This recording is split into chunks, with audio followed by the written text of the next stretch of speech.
What's up, everybody? On today's episode of the Man Cave, we pay special tribute to a man who did not hesitate to give his life for the freedom of all mankind. A man who brought about change, brought about freedom, brought about justice without firing a shot, without even throwing up these hands.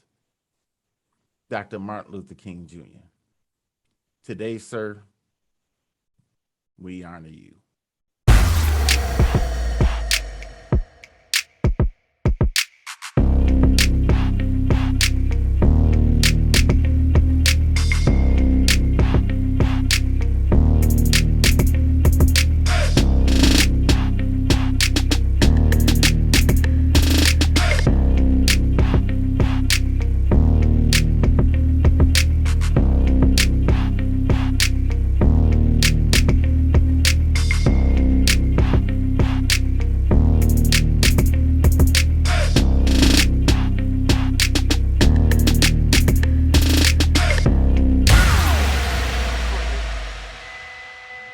All right. Welcome back to the Man Cave. We took a little hiatus for the holidays and other breaks that we needed to do. But we back. And we got a halfway tribute show today where we are going to pay tribute to one of the leading civil rights pioneers of our time. At least we're gonna try to with Art here. And we're gonna we're gonna ask a question. We're gonna ask the question later. As men, how do we show women that we love them? Or I should say it like this: how do we show our own women that we love them? But first, before we do all that, let's introduce our cast of characters that's always joining. First off, Brad can't make it because the brother had to do some important stuff. So we think about you, Brad. We'll check you on the next go round. Brad. Yes, indeed. Next is the Joker. Brother Art. Brother Art that's always bringing his point of view, which is always from the underworld. Then we got Brother Kelly with 5 women blowing up his celly, the newest one of the group. And then we got my cousin, my brother, my baby brother, Damon. All right, brothers, how y'all been? How's the end of the 2021 and beginning of 2022 treating you guys? Great, bro. I got no complaints this way. Good. Okay. Yeah. All right. No complaints. Just living life, taking each day as it comes. That's it. All right. Good. Gonna make this one better than last year, though. Yes, sir. Totally agree with that as well. So, Dr. Martin Luther King, this year, the holiday is on January the 17th. And we want to pay tribute to Dr. Martin Luther King because, in my estimation, first, let me ask you guys, and we're gonna go to Art last, but what does Dr. Martin Luther King mean to you guys? Kelly, what do he mean to you? Oh my goodness. I'm gonna say he means a lot. I'm gonna say he meant a lot because he did set the tone for us as Black men and women to move forward in life throughout the trials and tribulations that he had to go through and then before him. But I will say he does mean a great lot. A great deal. Let me say it that way. He meant a great deal in our lives and hopefully the lives to come after us in our generation and that generation. Did his legacy make you change the way you approach Black people or civil rights or human rights?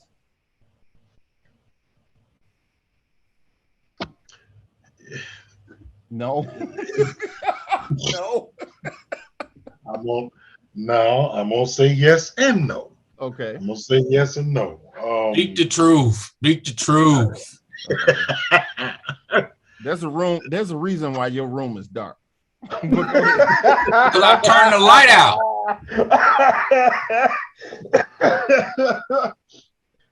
I turned the light out. I set the mood in here. What you talking about?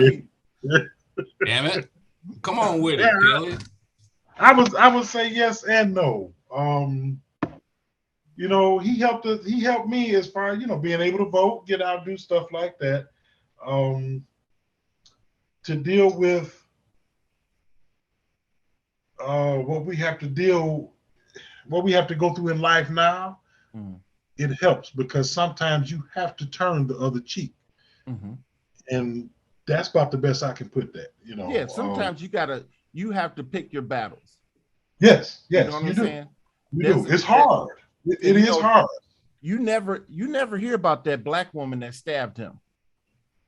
Because that wasn't a battle he was trying to fight. Right. Nobody knows about that black woman that stabbed him. But a black woman stabbed him. But he never made a big deal about it because his goal was to change legislation in America for black people. And not only us, but, you know, everybody else that wasn't benefiting from the American dream.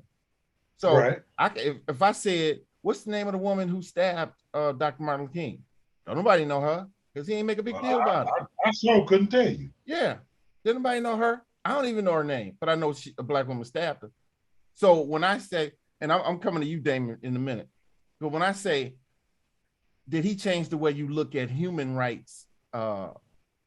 It changed the way I look at human rights because the man said, this black woman just stabbed me, but I'm trying to help her. So let's not make it a black on black thing. Let's keep going forward to change the legislation in America and forget about this black woman who just got paid off to try to kill me. That's why he deserves my respect. He didn't even make it a black on black crime thing. He just kept on chugging along. Now, when a white guy shot him, because you know a white guy shot him, and the guy that they trying to say shot him, it's kind of sketchy. Okay, then yeah, let's talk about the white on black thing because that's what his whole purpose is about, the misinformation and mistreatment of black people. So that's what I'm talking about. Damon, tell me about what Dr. Martin Luther King mean to you, sir. You touched on the one thing that he meant most to me is the civil rights movement. And it means a lot to me because at that time, we wasn't acknowledged as people. We were not acknowledged. We were property to the white person. The Latino were property to, you know, anybody that wasn't of America, so to speak, was property to the white person. And for him to take his time to do it in a manner that if you told these kids that he was a peaceful guy, they'd have looked at him some type of different in this generation. He did it in a non-violent way. He made his movement in a way to show that not all black folks, not all of the brothers are maniacal, narcissistic fools. We can handle this because we are just as intelligent and maybe more intelligent than you. So the respect I have for him lies there. Then it lies in how he articulated himself no matter where he was. Sustained. He never showed an ignorant side of himself wherever he was. And he also did it in a way that was stern yet loving. You know what I mean? He made his point across and made it in a way to show you that I myself am a loving guy. I don't have to put up with how you treat me as well. Right. That's why I have the utmost respect for Dr. Martin Luther King. Yes, sir. Yes, sir. Okay. Now, there you go. Here we go. Passing the mic, baby. Here we go. So, hey man, hold on. Do I need to get a drink for this or what? don't know. You might need to get a little something side. Don't side. get that. Don't go in there and get that soft ass drink though. Don't get that soft ass drink you got in there though. Well, look. I don't know if I'm ready for this one. The thing is, what to touch on what Damon said, the nonviolent thing. I think the four of us, particularly, the four of us probably couldn't get through the vicious racism of the South without shooting off a couple of rounds, at least a couple of hundred rounds. Point. You know, so what does it say about Dr. Martin Luther King where he says we're gonna do this without firing a shot? What does it say about that guy who what is he thinking about that says, I'm not going to even fight back and I'm still going to win? Who he got backing him? Who is this man who says, I'm going to use something that is seemingly useless, nonviolence, even though I'm getting violent acts against me, my people, I'm seeing them die, thrown off buses, killed, put on railroad tracks, lynched, but I'm not going to fight back and I'm still going to win. That's why that's how strong the message was, cuz the message was so strong. When you have a man that can articulate a message that strong and has so much power behind his voice that you can get some people who believe in violence not to do violence. Right. That's a leader, man. Yeah. Yes. You can take words like that and utterly change somebody's perspective here and here. Yep. That's strength. Yeah. He's the epitome of strength. He's the epitome of a leader. Yeah. And because a lot of people don't want to hear this, because he was a religious man, he had no fear on going out saying what he knew was right. Because in the end, he knew that his Lord and Savior was going to always be with him, no matter what. Always. Yeah. Right. So, Art, what does Dr. Martin Luther the King mean to you, sir? Luther. Well, I'll say this about Martin Luther. You know, he was a young guy doing these things. 25, 26, 27 years old. You know, sometimes people look at him and say that he might have been like 40 years old, but he was a real young guy. You know what I'm saying? Basically the age of my son. Right. He died at 39. Exactly. Murdered at 39. Right. But and they were and him being young like that allowed him to be able to have the vision that he had, to be as free thinking as he was, like young people are. Right. You know, but I say this, it came a point in time when he started to really see it for what it was. And if you notice, his last three speeches really kind of sounds the alarm about what the Democratic Party wasn't doing. You know, because you saw him out there always trying to, you know, Democrats act like they be with us and for us and all the other shit. You know what I'm saying? Yeah, got you. I'll say that being a young guy like that definitely is exceptional. You know what I'm saying? Being, you know, a Morehouse alumnus, I have to say, right on, bro. You know what I'm saying? And, but I think Martin had more to see and more to understand before his life was cut short.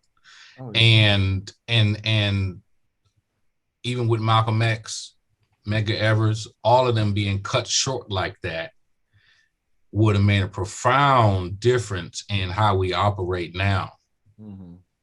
You know, yeah, we got some legislation and things. I think it just lulled us to sleep.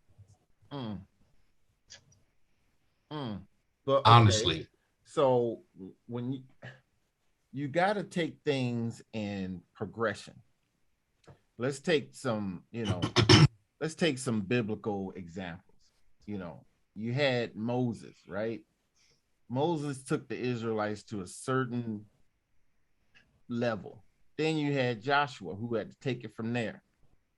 And then you had other people who led the children of Israel. So I said that to say that Dr. Martin Luther King brought us from nothing, pretty much nothing, in the 40s and 50s to legitimately on the map in the 60s, even though it had backlash. You know what I'm saying? So even Martin Luther King said, he's seen the mountaintop. He might not get there with you, but he knows that we as a people going to get to the promised land. Now he's saying to us, now it's up to you to take it from here. Let me say this. I can't say that he brought us from nothing. Really? I can't say that.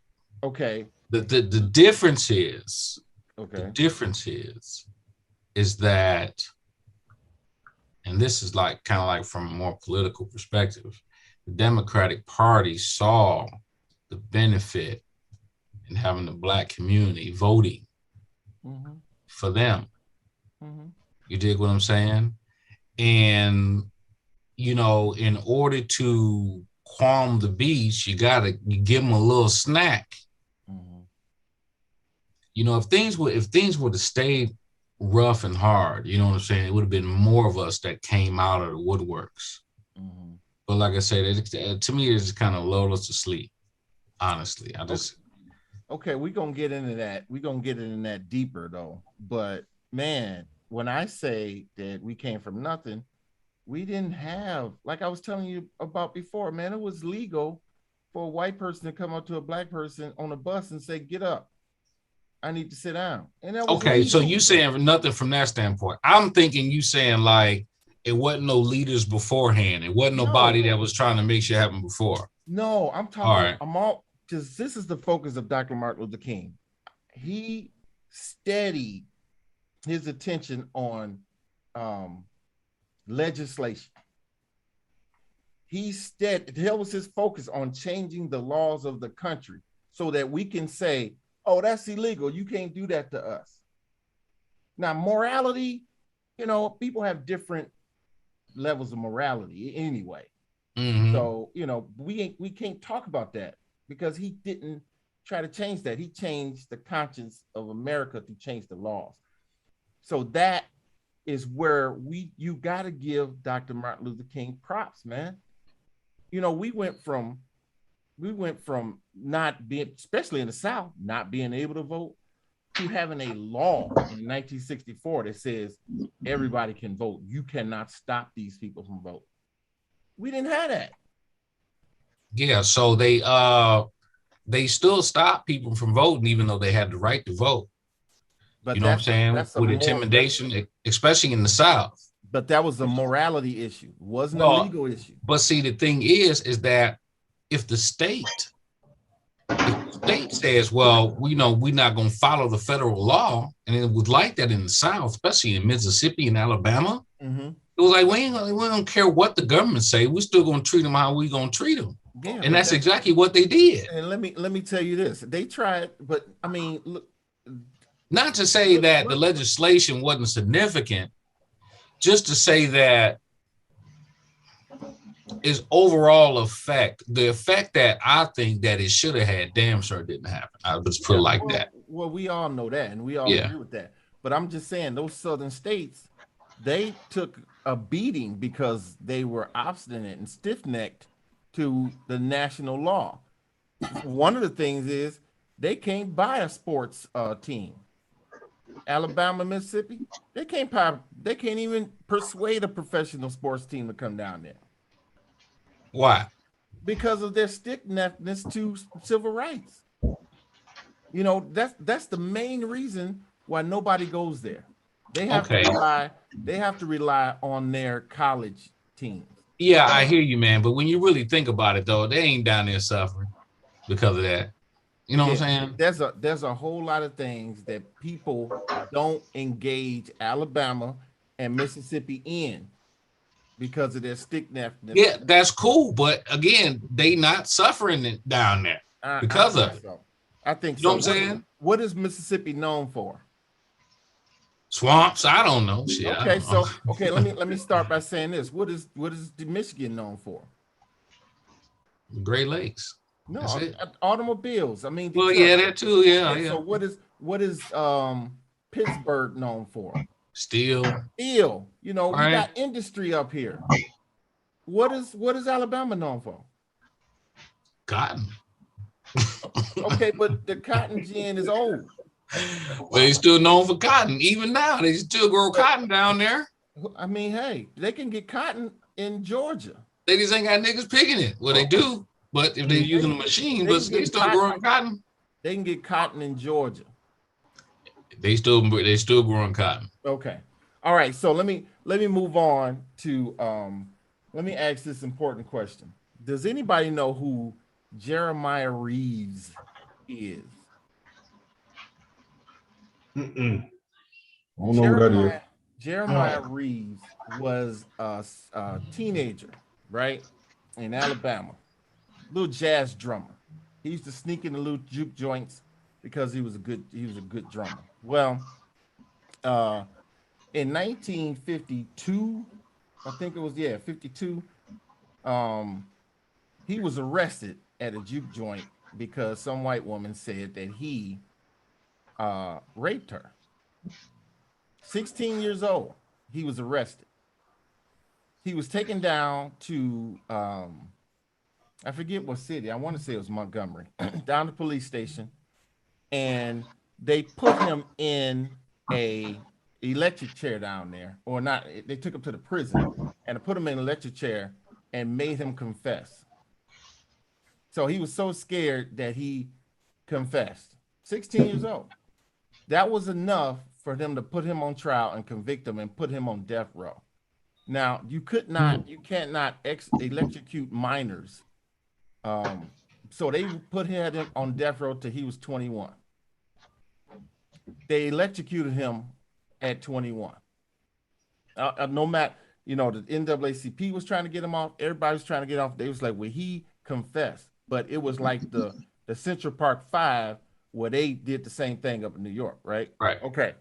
So this woman named Claudette Colvin, and she was so pissed off about that in Alabama, she was like, skip all this segregation. So she got on the bus, and this white woman asked her to move because she wanted to sit down. Now, Claudette was, 15? She was 15. White woman told Claudette to get up. Claudette was like, skip you. I ain't getting up. Sit somewhere else. They arrested her, right? And this was March of 55. Now, Rosa Parks heard about this story, and she did the same thing in December of 55. And because Rosa Parks did it, that caught the attention of Dr. Martin Luther King, which started the Montgomery boy bus cop. Well, see, let me say this. The thing is about it is that she was, a kind of well-to-do Black person, right? She was real squeaky clean, so to speak. And they could really show more, I guess maybe get more sympathy, let's say, toward the case. You know what I'm saying? I think I saw like a little documentary about it or whatever, not too long back. But she was definitely the perfect candidate to kind of lead that bus boycott. You know what I'm saying? My point is, they were doing 2 points to this. They were doing Emmett Till kind of stuff to way more teenagers than just Emmett Till. Jeremiah Reeves was one such kid, but his story pretty much was the catalyst to getting the bus boycott going, which caught the attention of Dr. Martin Luther King, which caught the attention of the nation. Now, unfortunately, these kids are gone, but their deaths weren't in vain. And it was because Dr. Martin Luther King was like, skip this, man. We ain't gotta give up our seats. We built this country. We ain't gotta give up our seats. So we're gonna fight for our right to sit where the heck we want on these buses, and won. That's why on Martin Luther King Day, man, I just gotta. He deserved my respect, man, because he was like the cool Obama dude back in the '60s. I'm talking about Don't put the personality. bomber on him now. You Bomber, he be switching when he walk, man. Don't put the okay, bomber on I him, know how you man. feel, but Don't do that. I know how you feel, but Dr. King was cool. Just like Damon said, he was articulate. You didn't get him all riled up. You know, he was very cool, calm, suave, got his point across, spoke right to the position that he was in, and had facts to back it up. And if you want to see him get excited, you know, you watch the sermon or you listen to a sermon here. But you didn't take him off his beat. That's why, I mean, that's why he deserves my respect, man. That's what he means to me. Now, I'm not saying that he is the all, because I think Malcolm X had great points. He had excellent positions. He was a great orator, and he was ready to get down and dirty. You had other people around that same time saying the same stuff. Stokely Carmichael, the Black Panthers, the Deacons for Defense, all of these guys had different really good points that I respect. But since we're talking about Martin Luther King, because it's Martin Luther King Day, you know, that's what he means to me, man. He brought it in without shooting one bullet and got it done. Did Arizona ever get their Martin Luther King Day? Yeah, they were the last state to conform. I think they finally said yes in 2004 or some shit. No, it was 1989.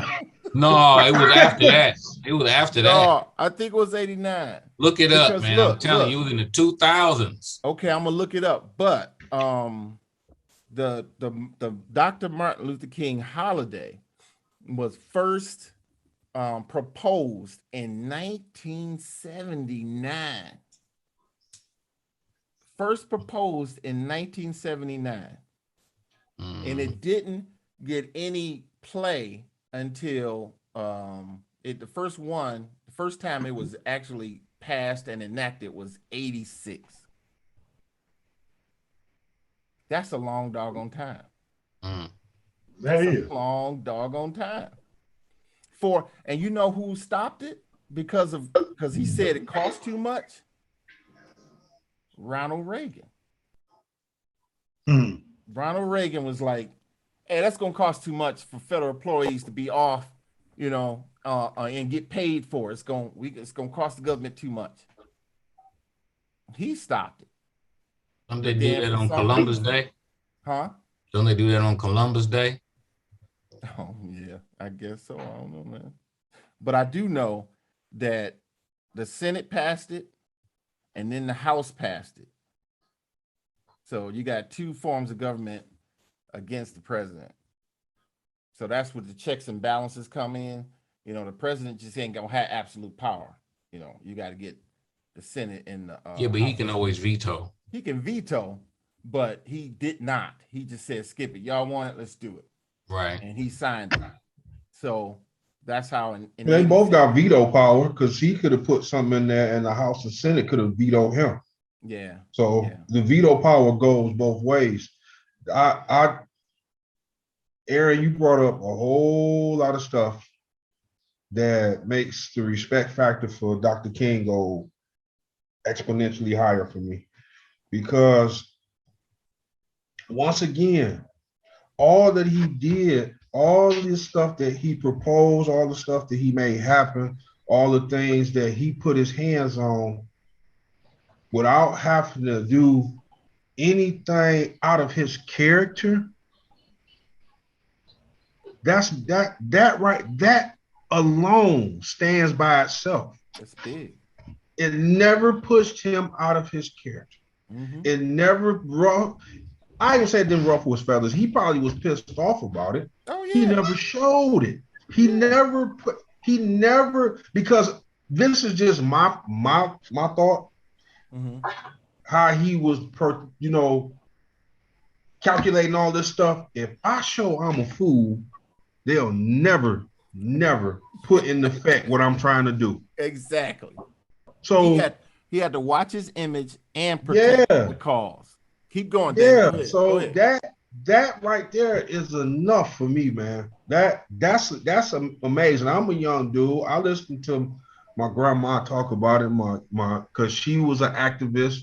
Her mother was an activist.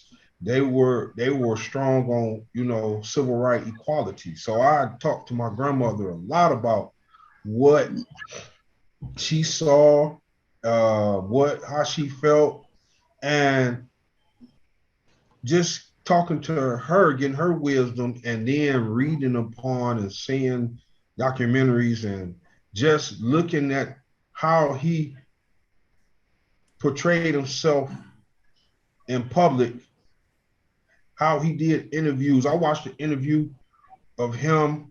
I think he was in Alabama.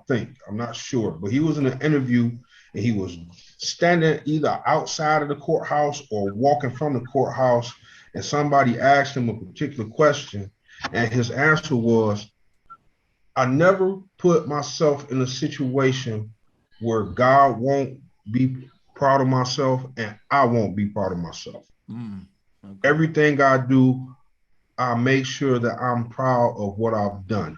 Mm-hmm. And that's all I ask for my people, to be proud to represent who you are. Mm-hmm. That right there, man, that's enough for me. And like I said, what you said, Aaron, that just, the respect factor is through the roof now. Yeah, it's big, man.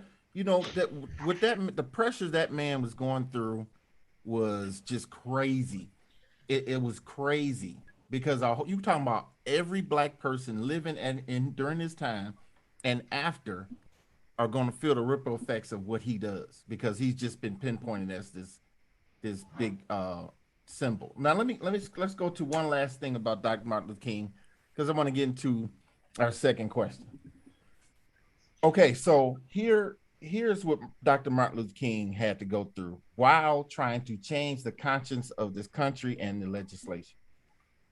All right, so living under the constant threat of death. Constant threat. Now he got 4 little babies, and they trying to come after him. They threatening his wife. They threatening his kids, right? But did y'all know that they actually killed his mama? Didn't know that. Yeah, somebody killed his mama. And you know what? It was a black dude that killed his mama. Oh, wow. Yeah. Now, it was after he was assassinated, but it was a black dude that killed his mom. Dang. It was after he was assassinated. So what, was it a robbery or what? Nah, somebody just came into church, black dude who said, he ain't like Christianity, and shot his mama while she was playing the organ, and killed 2 other people in there too. That kind of stuff. And Dr. Martin Luther King had 2 siblings. He had an older sister and a younger brother, right? His younger brother, now Dr. King died in 1968. His younger brother died in 1969. Damn. Yeah, died in 1969 in his pool. Found him floating in his pool. Now, I don't know if it's foul play or he just died, but he had heart issues, and his children, he had 3 children who died of heart issues. So, that kind of stuff. They really didn't have heart issues. Huh? But I'm just saying. I said maybe they really didn't have heart issues. What do you mean by that? I mean, maybe, they just told you they had heart issues. Well, that's what I'm saying. I'm just saying this is the story. But, he was going through personal things, man. And so when you see Dr. Martin Luther King with a cigarette, hey, man, get that dude a pass. So what? He had to decompress too. In fact, the Lorraine Motel where he was killed on the balcony, it's a museum now, and they haven't touched anything since he was there. They put up fiberglass.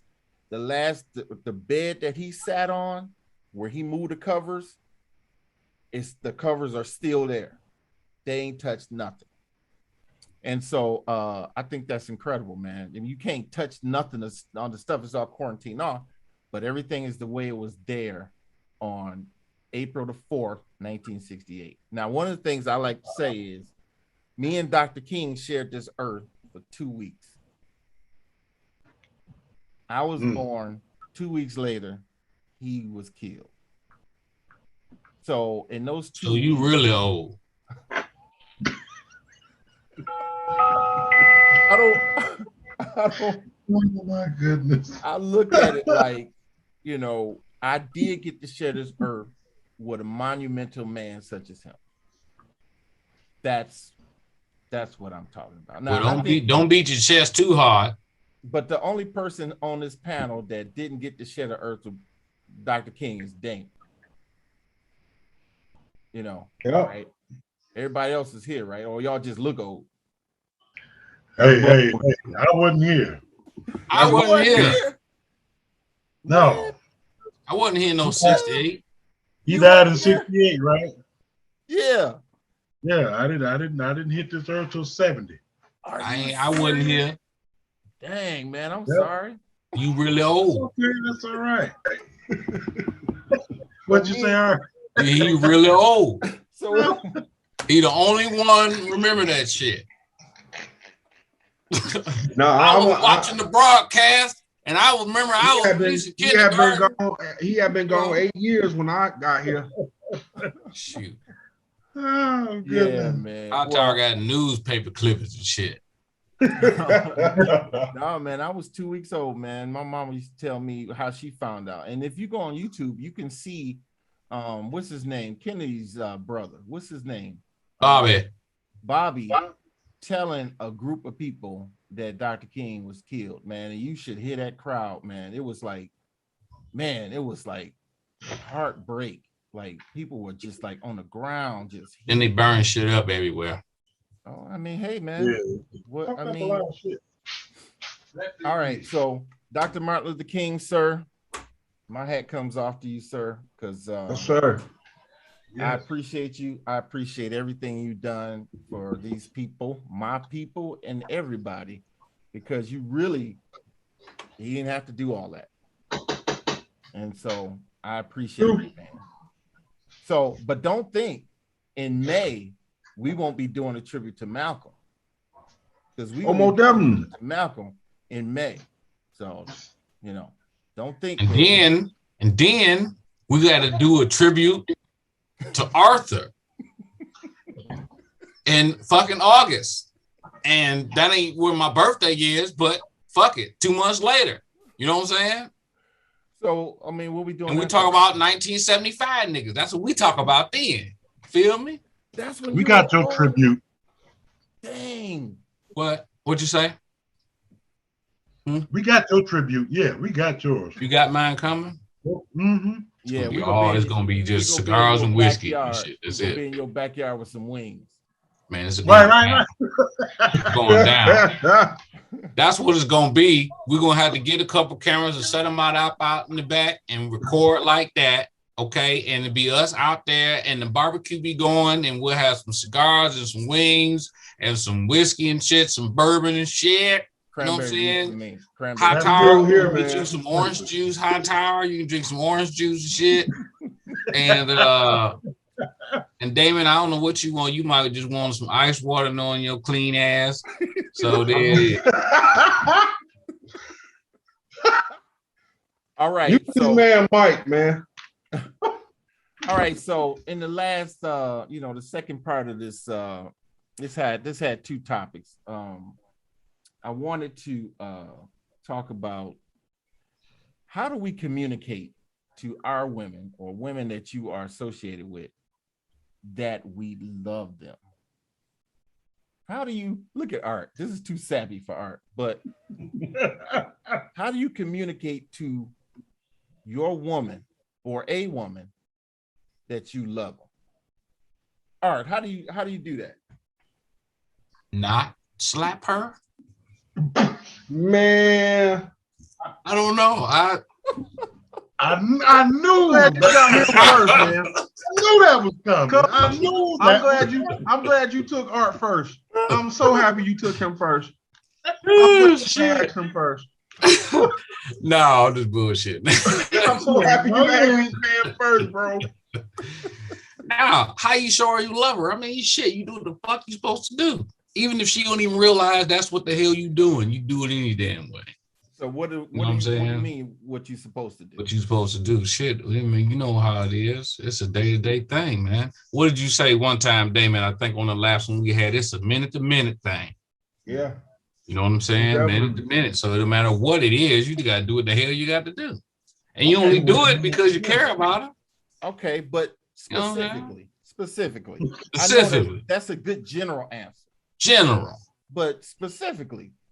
Why you want to go there? Now I got to say some shit I don't want to say yet. That's the purpose, man. That's the purpose. That's part of being a man. Come outside of that bravado. I mean, you the only one old as dirt around here. I'm trying to make nobody else no old ass, man. Let some of us stay young around here. Shit. Kelly, get this nigga off me, man. Shit. Come on, Art. Say something. Bro. Art, how long you been married? Shit. You don't know. What told that? What told? Oh man, this dude. I'm so happy he went first. So how do you convey to your wife that you love her, specifically her, in what specific way? Hey, look, let me say this, okay? Oh shit. Like sometimes this is just what I do, you know, because we all do. We got our own little thing you do with your woman, you know, a certain way you touch your own girl, you see. So, you know, I like to rub on her arm sometimes, you know, and she kind of like it too and shit. And she know what it means, you know what I'm saying? When I rub that arm and shit. This dude turned into the secret garden, Barry White, man. You know what I'm saying? Oh, that's what happened. This dude pulled out his inner Barry White. You hear how sexy and sexual his voice is? I'm gonna pull on that Now, arm. don't be calling me sexy around here. Hey, you hear all that? Sexy. You hear all that baby face whip appeal in his voice? They got a high ass voice. It should be woo. Hey, you took it to the reverse. Hey, I rub on the arm, baby. Yeah, but you know what I mean? You know what I'm saying? There's little stuff that you do with your girl. You know what I'm saying? Like she real footsy sometimes. Mm-hmm. So she like we on the couch, she put her foot on me and shit. I know what the fuck that mean. Okay. You know what I'm saying? I mean, and it's just these are the things that specifically I can say outside of other shit. You know a motherfucker love you when they do it. You know what I'm saying? So Art, you ain't never went to her hairdresser and paid for the next 2 times she go get her hair done? The hell you talking about? You ain't never did that, man. Look, there's love, and then there's lust. Okay?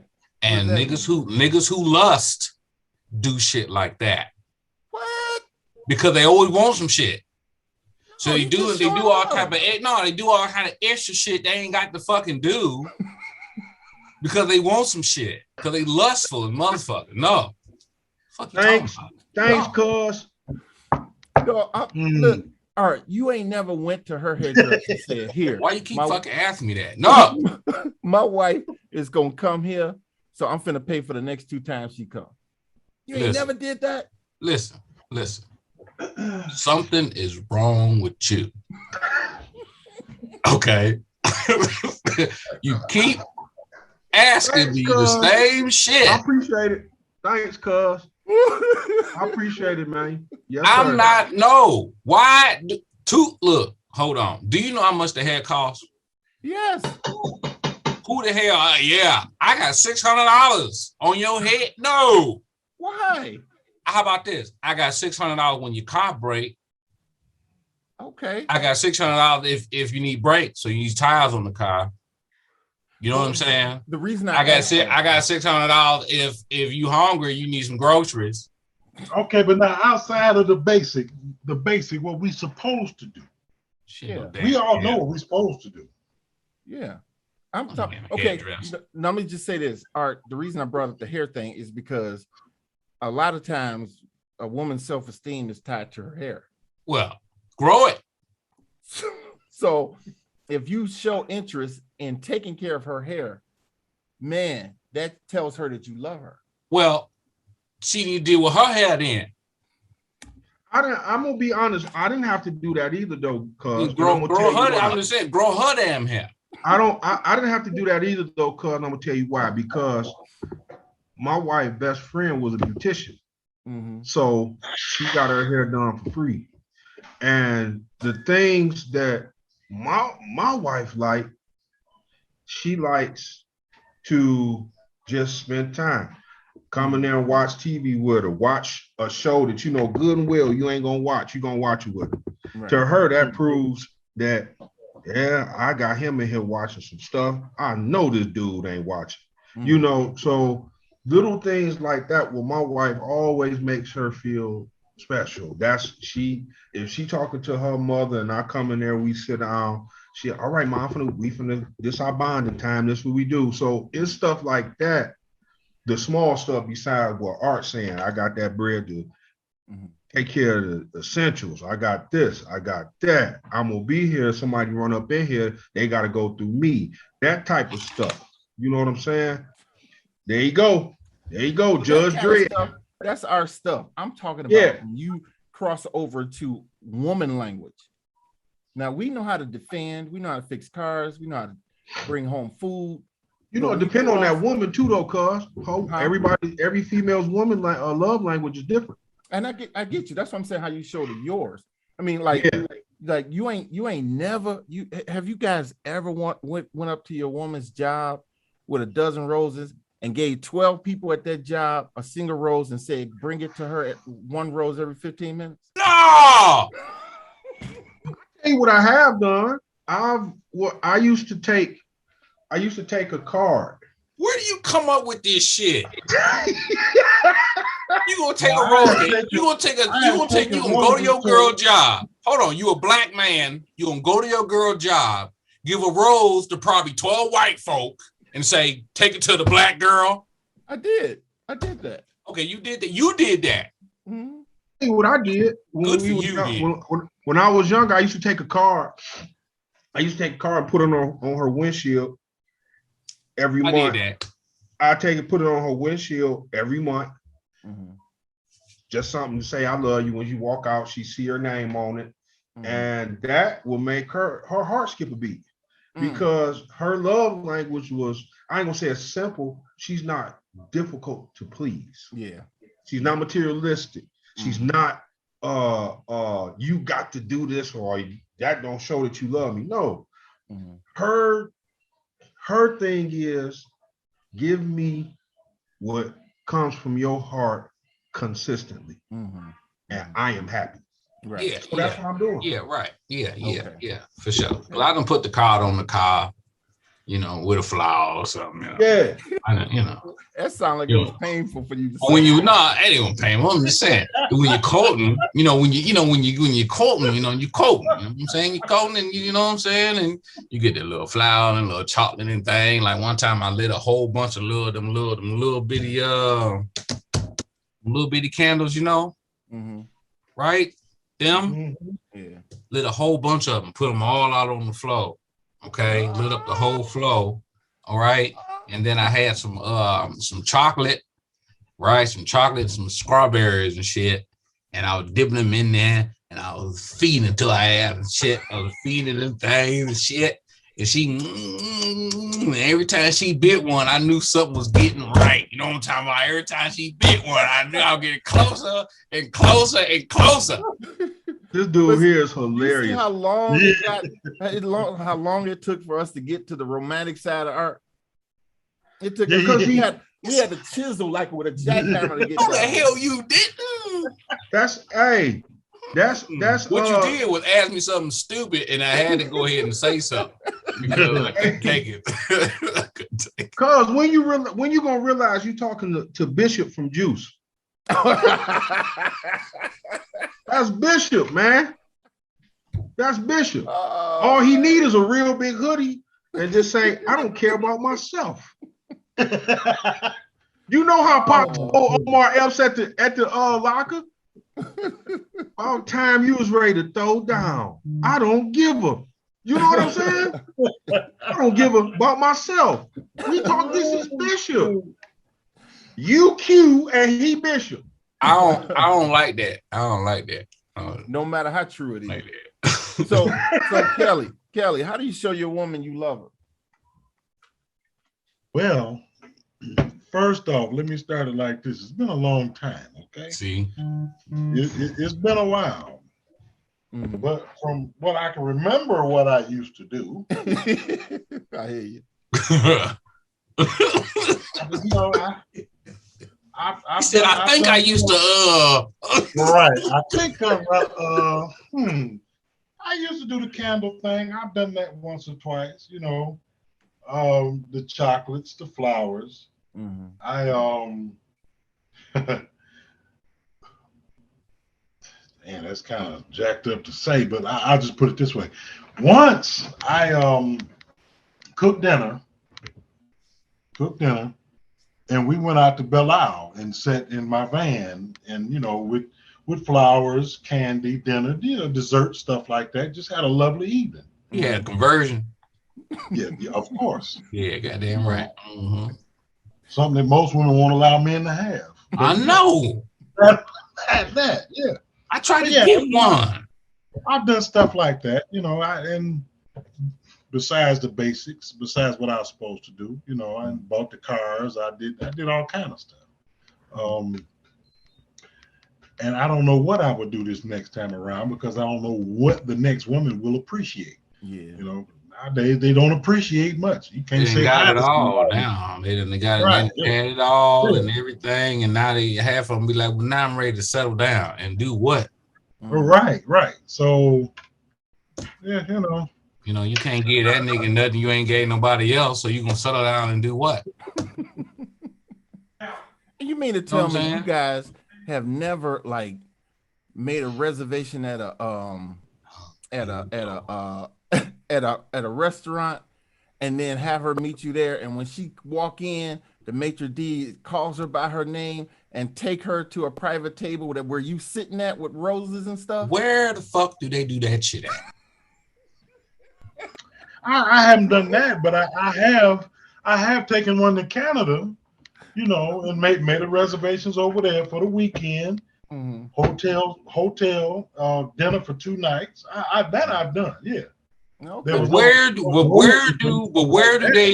do they allow you to announce the motherfucker that you meeting at? Man, I did that. I made a reservation at a restaurant called Merriweather's. It's permanently closed now because of COVID. I remember that. And I asked, I said, who's gonna be working at 7:00 tonight? She said, I will. I said, showed her a picture of my then wife. And I said, when she comes through the door, call her by her name, take her to the table, or I'll be sitting with 24 roses, and I get up and I'll pull the seat out for her when she comes to the table. Man, do you know I was the man for like a year and a half? I could do no wrong. That's it?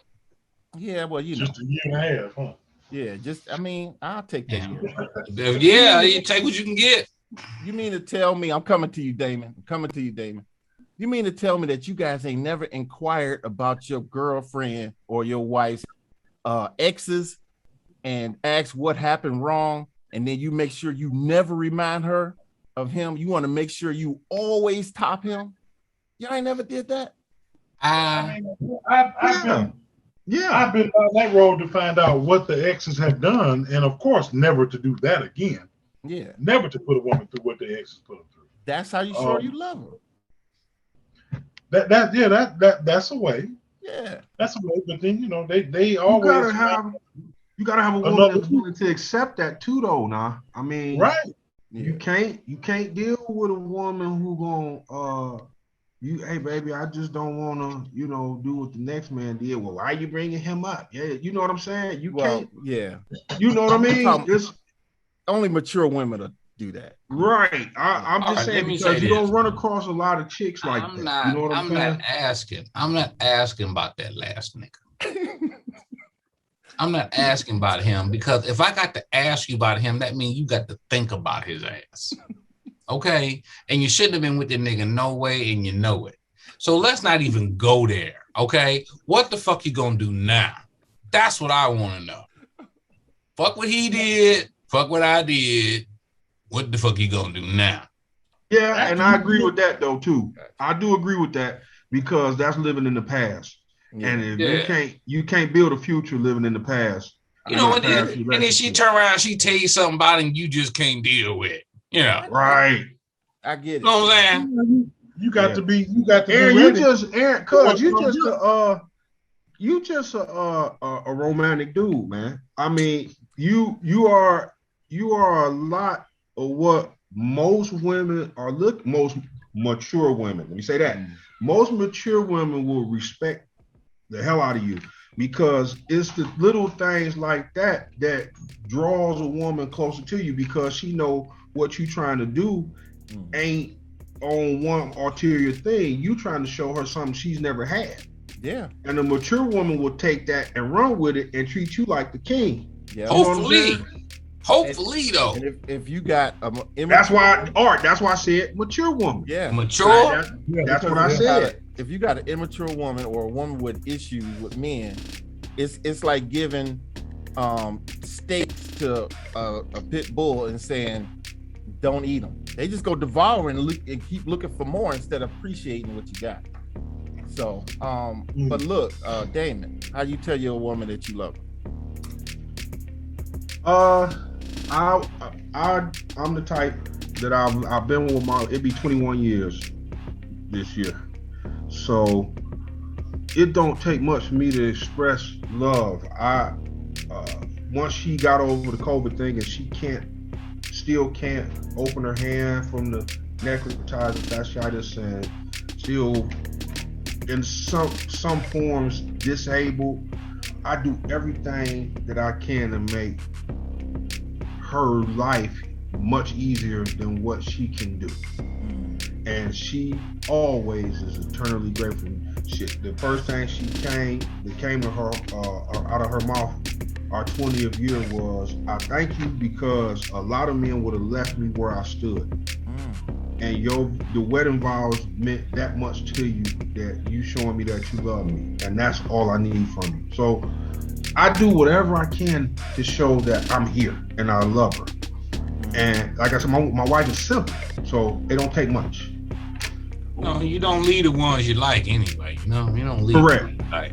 So yeah, that's the main thing I love about my wife. She's simple. I love a simple woman. She's natural. I love a natural woman. I can't stand I don't know how dudes roll over and look at Godzilla. I don't know how they do it. You laugh and me and my wife talk about it all the time because I can't do it. That's one pet peeve. I got to have me a natural chick. I hate it. Natural beauty is the biggest turn on to me. Real. You got